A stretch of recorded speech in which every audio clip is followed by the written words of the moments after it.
Hi everybody, in the absence of my husband, as he's in hospital, as you all know, I will be running a few podcasts in his absence. And first on tonight is the wonderful Simon Ambler from Wakefield.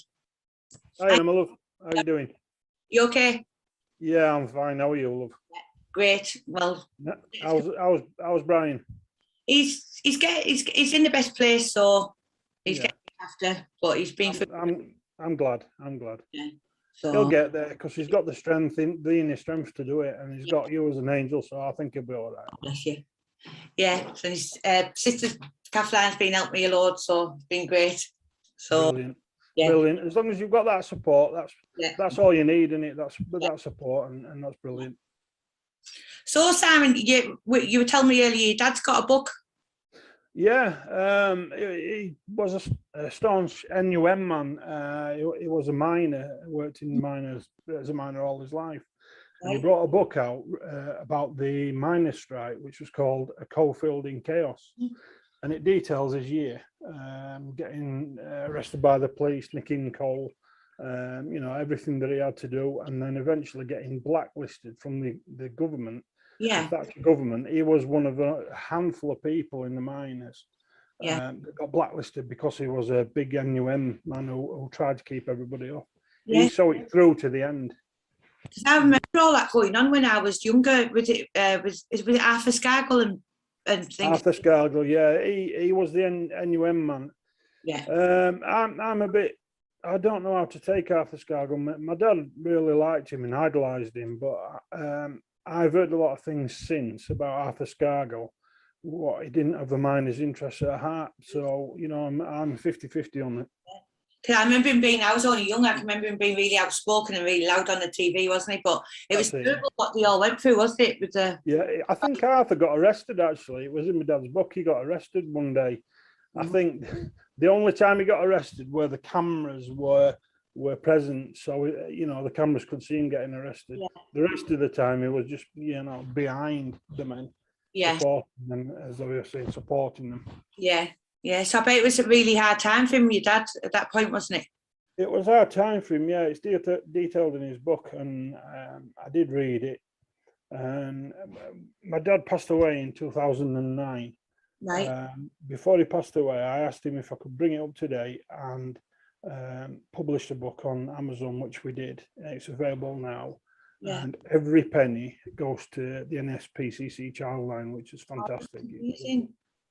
I mean, the reason why I do that is my childhood was one of the worst you can imagine, and you know what I'm talking about. I got pushed around from children's homes to Borstal detention centre, eventually prison, and it was a nightmare. It truly was a nightmare.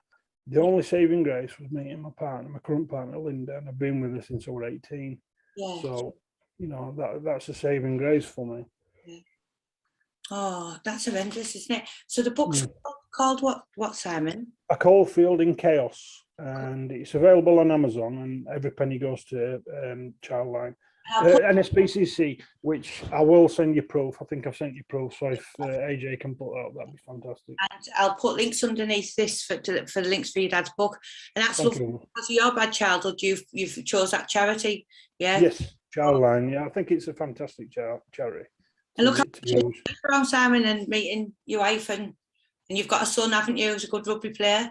He's 16 now, avid rugby player, plays for Normanton Knights, and he goes to the gym every single day, doesn't miss. The only time he's missed is during the pandemic, which the gym had to close, unfortunately, but he was doing a lot of exercise at home, running, push-ups and things like that, but you can't really do everything at home unless you've got like a multi-gym.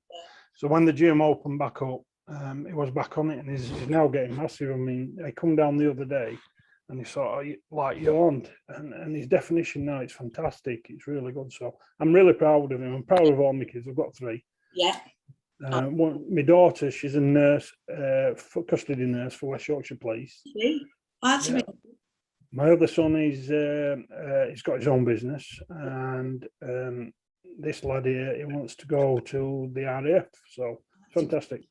Yeah, it's good, because all the kids nowadays are just It's terrible the way it's all going, isn't it now? Oh, it is, yeah. I mean, most of the kids these days, all they're bothered about is drugs and knives. Yeah, being in the gang, county lines and stuff like that. It's terrible.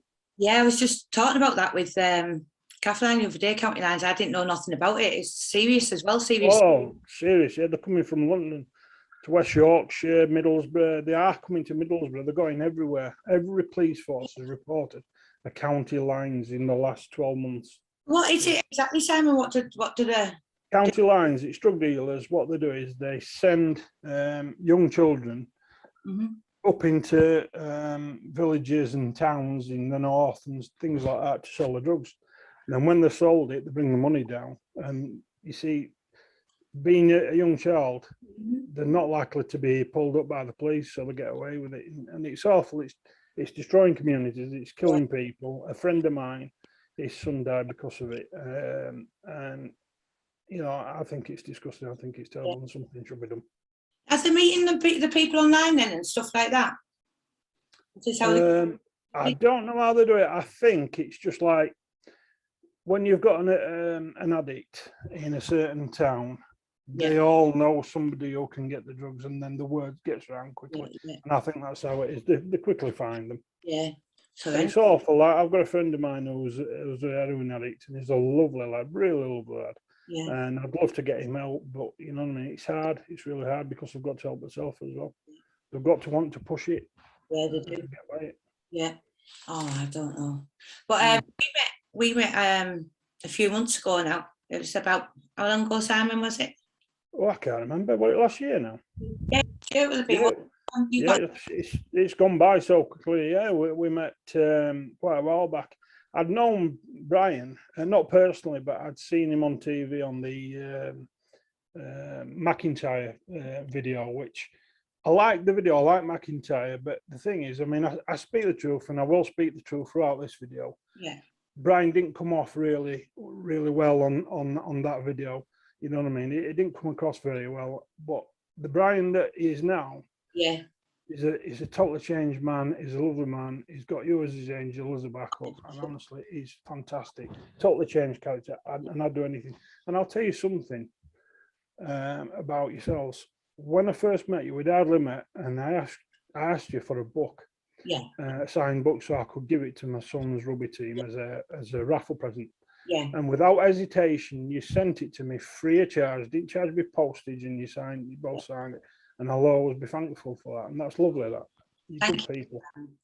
And I think you helped us as well at the time, because you getting in touch. I mean, we knew at the time we were. You had a bit of bother, didn't you, with a certain author and other people who were backing him up, sending you violate messages and things like that. Going in the house. Now, what happened? I met this person through a publisher who I gave my dad's book to publish, and I said to this publisher, any money, please give it to this charity, what the author was supporting at the time. I don't think personally any money was ever sent, because I asked him for proof and he didn't give me it.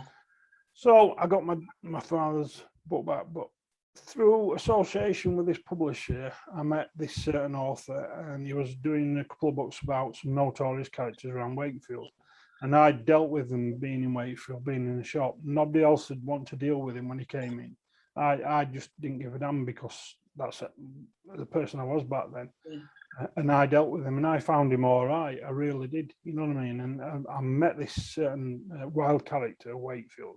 A couple of times after that, and I sat down talking to him, and he told me all sorts of tales, about donking and never to trust him and things like that. So that's how I met this author.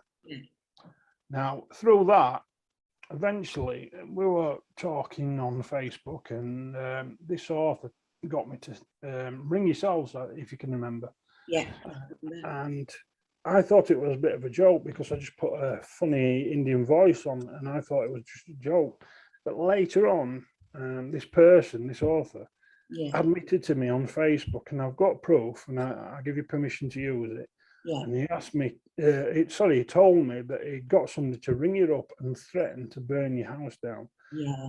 And after that, I just said, you what? And I just blanked him, and I didn't, speak to him after that.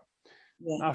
A few days later, or a week later, maybe a couple of weeks later, he sent me a few messages. Now, one of them was some African gay porn.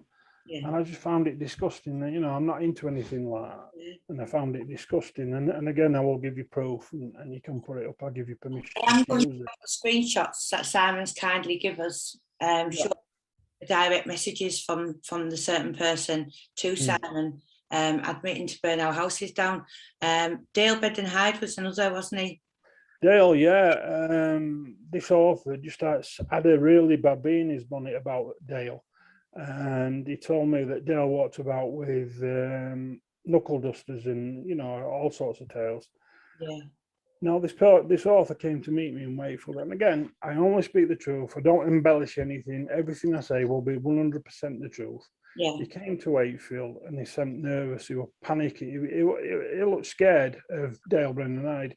And he kept saying, oh, you know, this Dale Brendan Hyde, you know, we've had a Barney and I'm a bit worried. I said, look, you and me, don't worry about it. So I know Dale, I didn't know him personally then, but through this author, you know, this author really had a thing about him. He hated Dale and he would send him messages trying to get me to, I think he said at the time, crucify him, you know, sending messages, phone him up and things like that. And I just didn't want to do it. Yeah. You know, I'm not into that thing. I'm old school. I don't threaten women. I don't threaten children. Yeah. And I don't threaten people who are cancer patients. You know what I mean? Yeah. And Dale the thing is, what? Sorry, go on. Dale was suffering with cancer at the time, wasn't He was at the time, yeah, bless him. And I think he's on the road to recovery now, which is fantastic. He's a lovely lad.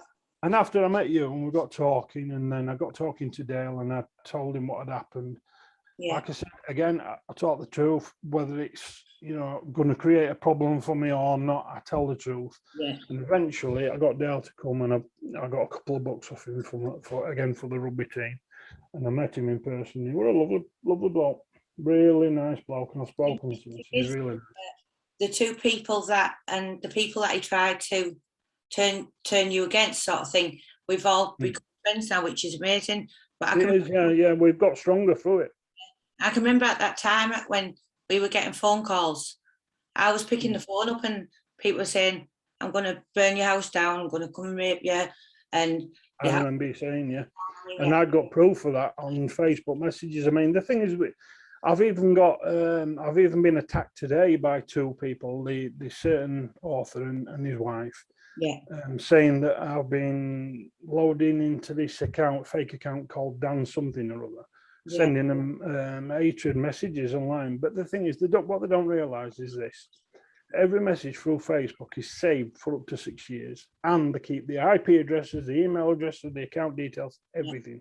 The internet protocol addresses, the IP addresses, lead to whoever sent them to their address, to their street, to their address. Same with my internet provider. I specifically asked them to record everything that happens, you know, obviously because my son was doing multiplayer gaming and I wanted to make sure that he was safe. And I specifically request them that they record every site, everything that we go on. So I've got all that backed up for years. So if the police come, I'd welcome it, I'd show them it, and then I will get the people done for perverting the course of justice and wasting police time. By the police, did you say? I've been threatened by the police today, by these people, saying that I've been sending messages to his wife. Look, Emma, you know me, I'm old school. I don't threaten women, I don't threaten children. It's something that you don't do. Well, when you got in touch with us, I mean, I was picking the phone up when they were saying you're going to burn the house down and things. It was an absolute nightmare. I was like so scared that my anxiety was terrible. Different things like that. But what was I going to say to you there? Sorry, my mind's just gone blank. I've just thought. It's all right, love. Just think of something. It'll come back to you. Yeah. So when I was picking, you were getting these messages, getting the messages, it was absolutely horrendous. And I was picking the phone up and saying, "We're going to burn the house down. We're going to do this. Going to do that." And it was just so awful. And also, I bet it was, Brian was like, didn't know what to do because we knew where it was coming from. But we're getting calls. You had a good idea where it was coming from, and I'd got proof that it was actually that person. So called lies and stuff. And when you came forward with them actual text messages that was sent from that account, and with a unique message ID number showing you it was that person. Yeah. I was so relieved. It was like we knew it was him all along. Do you know what I mean? But yeah. just I got proof from this certain person's account that he was sending it, and that he, you know, got somebody to say that they were going to burn the house down. Now, that to me, that's a serious offence. yeah. Now, we all reported it to the police. You asked me to report it to the police. Now, again, I'm old school and I don't like reporting to the police. Yeah. But thing is, these days, we're doing it the legal way. We're doing it the right way. You know what I mean? And the police came out to me. I made a statement to the police, and I even video called it to you at the time. Can you remember? Yeah. And I showed you that the police officer were there, and he got the pad out, and he was recording everything. They tried saying that I hadn't made the report, and they tried saying other people like Terry hadn't made the report as well. But one really strange thing, Emma, the police officer told me that he was from Wales. Now, I reported this to West Yorkshire Police. Yeah. Why the hell should a police officer come from Wales? I know. It's really weird. That is really weird. And also trying to say that they haven't got the report. So that to me is very suspicious. I'm not going to say what I think it is, but it's very suspicious, you know what I mean, that they're doing that and they're not taking it seriously, which they should have done, because it's terrible what you were going through. And Brian. The thing was, we didn't actually phone the police at first. I reported the phone call. I said we reported. This was on the 31st of October, early hours of 1st of November. But I reported the phone call to the police that put a fireproof letterbox in, the fire brigade and things. And I said I just wanted it logged down, because obviously we knew who it was, but we couldn't prove. The next thing, Brian and I were in here, and the police came looking for Terry Dixon, because he was on a podcast with Brian. So the police came here to arrest Terry and said that he was under investigation for harassment and different things. So when he was here, Carol Edwards, Lee Duffy's missus, was on the phone, and she was on loudspeaker, and she said, "Are you joking? Harassment?" She said, "We've all been getting tortured for years." And that's when the policeman said, "Let's have a look." And that's when I put a statement into the police. Carol put a statement into the police. Terry put a statement into the police. Marty put a statement into the police. I did. Because it was, they were trying to insinuate that we were online bullying and harassing people. I mean, we're totally against all that. I mean, can't stand bullies, can't stand people. The thing is, you asked me to do a bit of work for you, and I saw your Facebook messages, and I can say on here that you didn't send anything. You or Brian, you didn't send any messages whatsoever.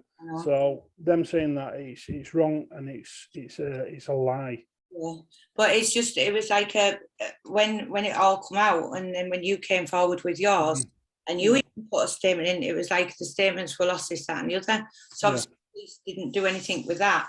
But really weird, isn't it? Yeah, it's very strange.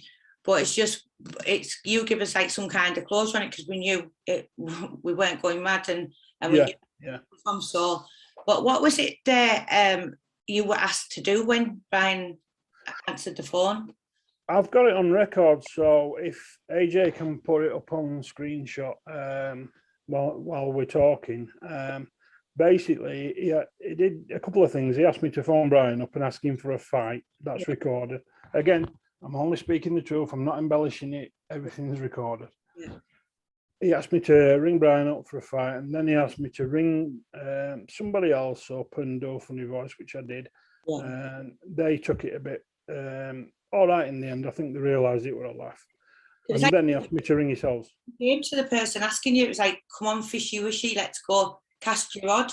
I mean, exactly, that's like, cast your rod, let's go fishing, see what.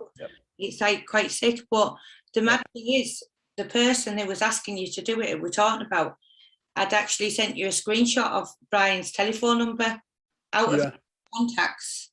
And his address. And Brian's address also, but it had all the person we're speaking about contacts above Brian's number and below. So it's crazy. So there's no denying who it is. And as you say, it was a screenshot of his phone, and also on my Facebook messages. You see what they don't realise? I've said Facebook keep messages for up to 6 years, and they also keep the IP addresses, the email addresses, what they use. So it doesn't matter what they do, even if they use a VPN, virtual private network, doesn't matter because the IP is still available. Police know how to do it, and they will be found out. So the internet providers, they keep a report, so they'll be able to find out.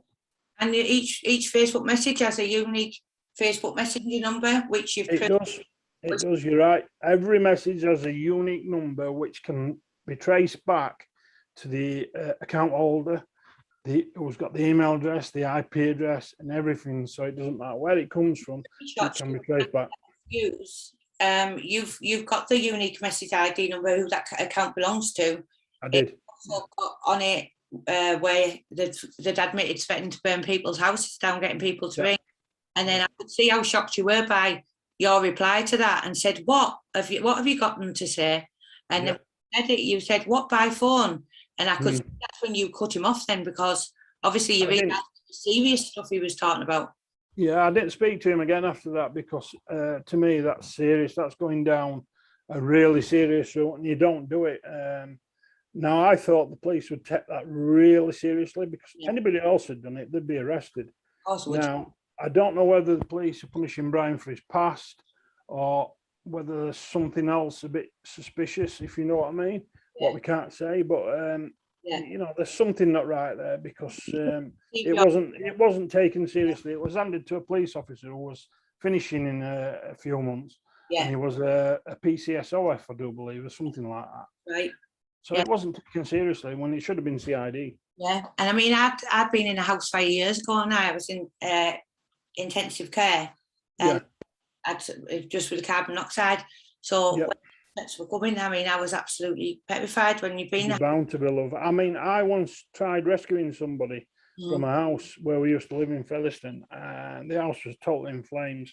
And I got one of the neighbours to get a quilt, and I said, look, wet it and bring it around straight away. He did.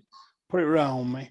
I opened the door, and I've never seen anything like it. It was just a wall of flames, and the smoke and everything. There was no way I could go up. And the sad thing is that the lady passed away because of the smoke, but a baby was miraculously saved by the owner of the house, who jumped out of a window and nearly broke her back. That's amazing, isn't it? But it's a scary thing. I mean, I can remember when we were getting them calls. Yeah. On edge a lot, because if I heard a car pull up or on a night, it brings it back. It brings it back to you, doesn't it? Awful, yeah. So, but it was just, I was just so thankful that you came forward to them, and it gave me like the peace knowing of where it was instigated from, where it comes from. Yeah. But, and I can't thank you enough, Simon, for letting us use these screens. No problem. On this video, people can make their own minds up. It's Simon's let me use the screenshots, and it's from a certain person's account. So I don't lie. The thing is, once a person lies, you can't trust them ever again. Yeah, I tell the truth. I don't embellish it. I just tell it how it is and what happened. And a certain person will know that I'm telling the truth. Yeah, I mean, that's all we want to do. We're not bullying anyone. We just want to put things out. At the moment, we're getting accused of bullying people. Poor Brian's being accused of bullying people. They even said to Brian they were calling him a spacker. Now that man's in hospital and he's very poorly, and that's disgusting. And I'm also going to put the screenshot up of, you've just reminded me there. Brian was in a wheelchair after the first operation, and we took him out to Redcar. With Matty. And they put at the publishing companies at Professional.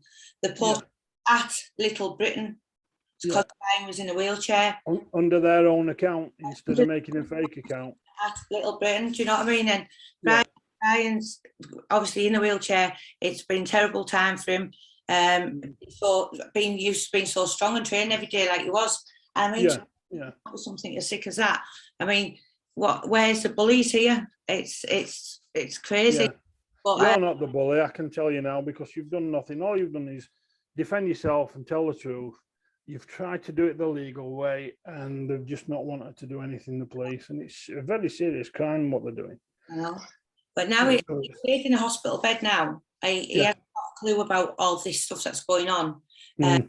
Obviously, all this stuff that's been on the internet the last few days about truths and facts coming out of these people. This all started coming out when Brian was in hospital, so he has got a clue about what's going on at all. And he doesn't need it at the minute. He does not need it. He's very poorly. He's very ill, and the man doesn't need this.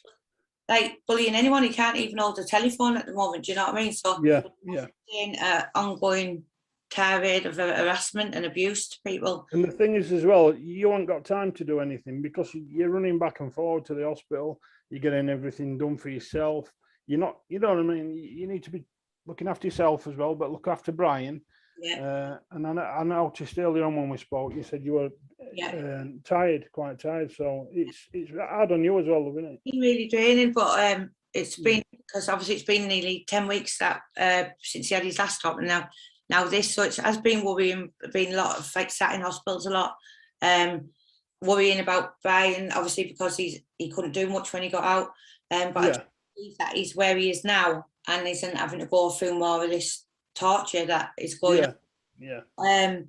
As you say, after you refused to do them things, you started getting the obscene videos. I started getting videos of African males, several African males having sex, and you know what I mean. After that, I just blocked him. I didn't want to know anything because it's just, isn't it? But they're making it out to be as if Brian is the bully in all of this. I control what goes on to the internet because it's me here. Brian isn't capable of using the phone. Last 10 weeks. Also, all Brian ever stated is facts. He just wanted invoices. That's all he asked for. He hasn't wished anybody any harm. He hasn't threatened anybody. The people who we're talking about have been blocked off his phone since all out. He's still getting accused of bullying people, which is total madness. And I just don't know when it's going to end. But they seem to be putting it all on Brian when they're forgetting there's how many other people. I mean, you know, with the things I sent to you, there's about 20 people got in touch with us with proof. This is what I was going to say to you. If one person, if it's just one person who says, oh, he's ripped me off and everything, you could think, oh, they're telling a lie. But when 7, 8 or 9 people all say the same thing, that's different. Yeah. And it's also the online trolling that the people came forward for. I mean, the people that we never even met came forward and sent us messages. Like numerous people. There was like a boxing trainer from I think South Bank or Grangetown. There was a lovely man from London, a boxer called Ben Doherty, who got in touch with us, who'd suffered the same thing.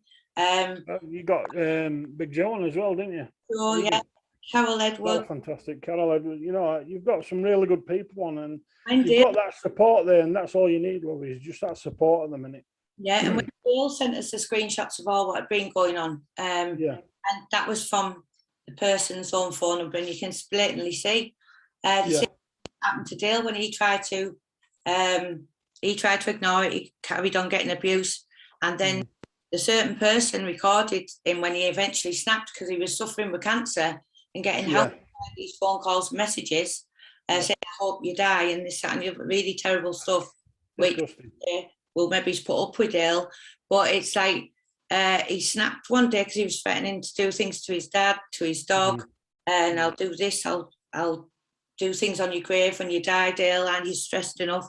So one day he just snapped back, and then the person went into the police station with a tape recording. You're joking. Dale snapping back, and the police actually went to arrest Dale. So I mean, I think this is what they've been wanting with the Brian situation. Snaps, and they can do that, but it's just crazy. That's what they've tried to do today with me. They sent me messages, they sent 2 people. And they sent me messages, and in the messages it was designed to get a reaction, and I didn't want to give them that satisfaction. I've just blocked them because, number one, I don't attack women and children. I don't send messages online. If I send any message, I send it with my named account. You know what I mean? I don't hide anything. If I've got a problem with anybody, I tell them to the face. You know what I mean? So all this about sending messages, it's just wrong. I can prove it, and I will get them done for perverting the course of justice and wasting police time. Well, that's amazing, because they obviously mentioned also names, which I'm not going to mention, as line infect you in one of the messages today. They've also mentioned sending the police to you. So at the end of the day, I hope they do send the police to you, Simon, because you are definitely not that person, and you haven't done that. But this is what you. And I can prove it. Yeah. So it's just all crazy. But I've just felt I had to bring you on today, and I'm so pleased you've come on, because this is all going on. Why, as I say, Brian's in hospital, and he knows nothing about all this madness that's been getting posted. Yeah. And like, he's in there getting accused of bullying people. He hasn't. And then all this like online hatred, trying to stir up hatred towards Brian, how they're going to bring Brian down and stuff. It's awful, absolutely awful. Horrendous. It really is. So I've just felt like it's hard enough for Brian being in hospital. I'm here on my own.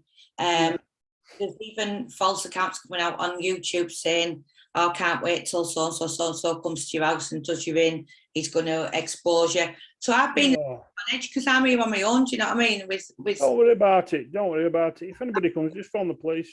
I'm not worrying at all. But I mean, what I'm going to do is, it's just I've been blanking them all. But I just felt today I've had to like maybe speak out a little bit. It's I just don't know why people can't see the games that are getting played by these people.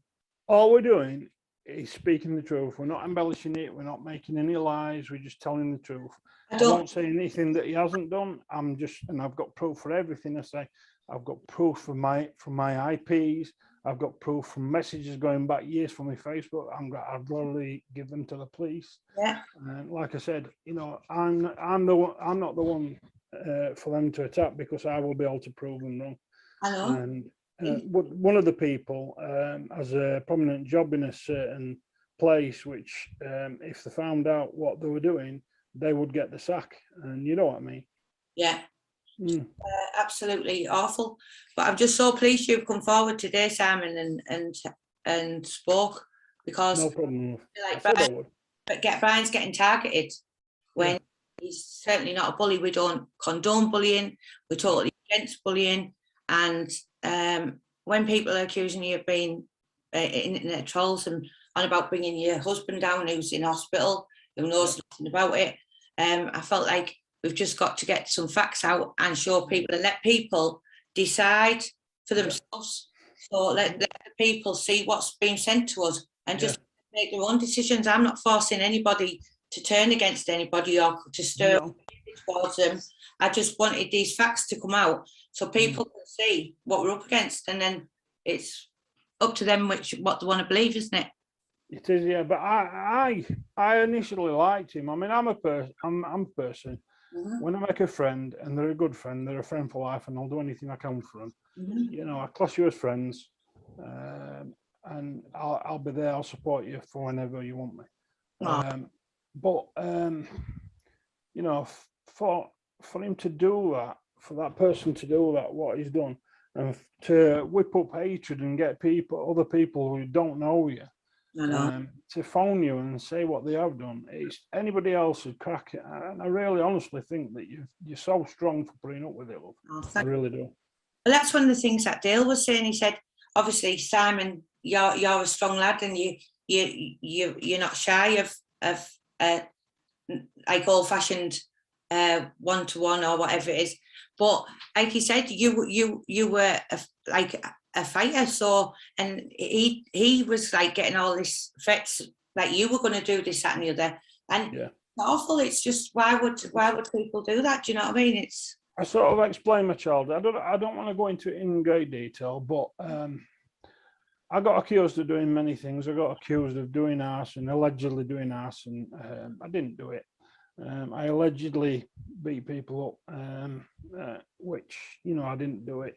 I did get done for a couple of things, you know, like ABH. They wanted to do me for GBH, and then I had to admit ABH and stuff like that. And you know what I mean? But I soon realised, you know, it wasn't the way. And one day I just collapsed at home. and I prayed like I've never prayed before. And I said to God, and this is a gospel truth. I said, Lord, make me a better person, number one, and get me a move back to my hometown. Within a year, I kid you not, my son was born, and he's changed me forever. He's made me the father I am today, and he's changed me forever, and I love him to bits. Yeah. And two, we got to move to my old hometown where I was born. I know. Two things what I asked him to do, and he did it. Amazing. God is amazing.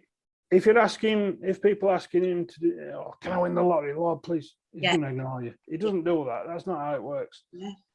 If you ask him to make you a better person, you know what I mean, help me with my job and stuff like that, he'll be listening. He does listen, and I do believe it. I do believe it.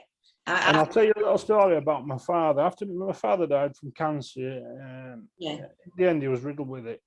Yeah. And he died in 2009. About 2012, something woke me up. I heard a noise, and I looked to my right hand side, and my dad was stood there, just like he was when I was a child. He was young again, and he was just stood there looking at me, smirking. And I launched out initially because I thought it was somebody stood there, so I just launched a punch out, and it just went straight through him, and he just disappeared. But I saw him. So, you know, I do believe in life after death, and I do believe that we carry on. I believe that heaven's a wonderful place. Oh, yes. Yeah. It's got to be, because, you know, the alternative is just scary, and I don't believe that, you know, we get damned. I mean, the Lord's Prayer, it says something about on earth as it is in heaven. So, you know, I've had friends who have committed suicide, and I do believe that a lot of people believe that they get punished and they go to hell. I believe that they get help, because what do we do here when we didn't, you know, mental health issues, or we're depressed or things? We get help on earth as it is in heaven. So we get help when we go there. You know what I mean? I do believe that. And I believe that everybody, God gives everybody a chance, doesn't they, when you ask them to. But I totally agree, Simon. And he gives people free will, and that's why we want to put these facts out. We don't want to bully anybody into believing what we're saying. We just blatant facts for you. I think what we've done today is it's ideal for you, because it shows your side of the story. It proves what you've been saying. You're not attacking them in any way. You're just telling your side of the story.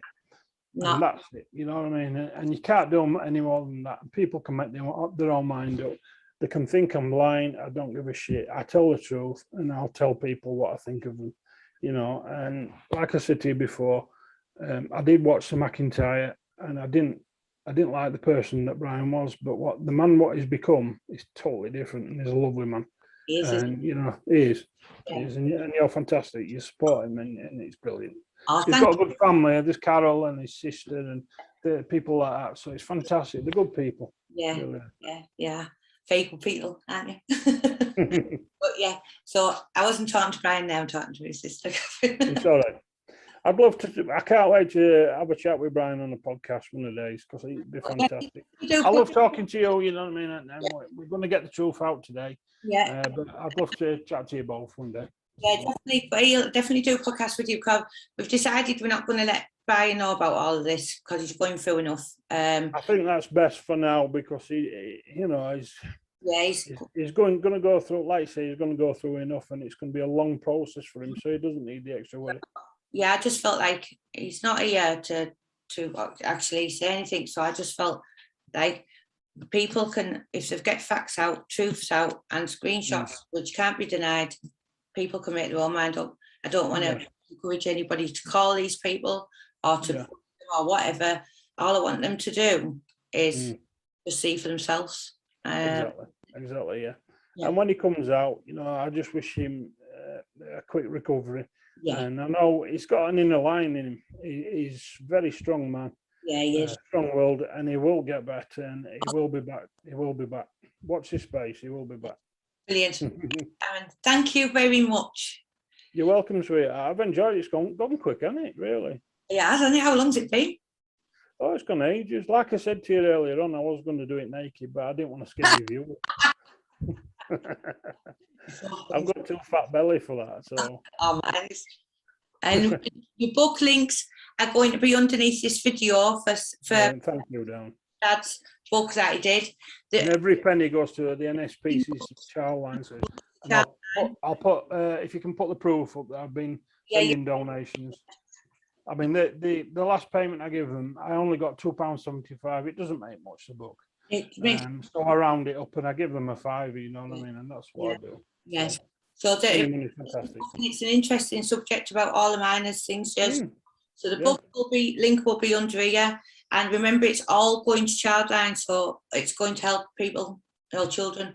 And that's Can I just say as well, after we fell out, I mysteriously got a couple of negative reviews on my dad's book. Now, my dad's book, it's quite a good book. I mean, I'm biased, so I will say it, but it's quite a good book. But we got quite a few negative reviews. Well, every penny's going to Childline, so what they're doing is they're only affecting Childline and NSPC. See, that's what they're doing. Yeah, they do. That's what they're doing, and it's disgusting. But what me and Bill did one day, we were getting the same negative reviews. And it was by the same people's name. It'd be and just blame or a slight variation of the name. Yeah, we won't say it, but it's a slight variation. You know what I mean? It might have the first name as the last name and stuff like that, but you know who it is. Yeah, the main ones were all on Amazon and stuff like that. Yeah. Like we said, we don't want these people to. We don't want to cause any upset for these people. We don't want to cause any people to give them any. I've never gone on Amazon and left them any negative feedback. I wouldn't do, because it's something I wouldn't do. No. Up till now, I've not attacked them or sent them anything. You know, they've sent me nasty emails today, messages through Facebook, which I've just I've saved and then deleted. And if the police come, I will show them that, and I will show them the proof. Was that under their own accounts, Simon? Yeah. Yes. Yeah. Right. So you're all right then, because obviously if the police do come, you can show them that, can't you? Yeah. And I will show them the proof again of him, that certain person threatening to burn your house down. Getting somebody to threaten to burn your house down, which is a serious crime. And that, in my opinion, needs to be investigated, because it's wrong. Yeah, it caused a lot of anxiety to come back with me. It will do. I mean, Brian will be frustrated because he's not 100% yet, so he can't do anything. And I know he's wanting to do the legal way. He's a changed man, and he's with Jesus now, which is good. He's with God. He's totally changed. So yeah. Like I said before, he's a lovely man. I can't. It feels like I'm bigging him up, but it really, you both are. You're fantastic people, and I love you to bits. Oh, and we love you too. Thank you for that, Darren. So thank you, Sam, for coming on. But we're going to have to go. So we're going to have to go and take him some. I'd make him some chicken tonight. So I'm going to take him to the ward dog. So won't let us in. Yeah. I don't know whether the restrictions might get lifted tomorrow. He was saying. All right, brilliant. Well, let him know that we've done a podcast, and give him my best wishes, sweetheart. Yeah, I will. I'll take a little video. I'll make him do a little video for you. I'll take a little video. Brilliant. That'd be fantastic. I love that. All right then, Simon. Thank you so much. And don't forget, click on Simon's book link below, because it's all for charity. Thank you very much, sweetheart. You'll take care, love. See you later. Bye.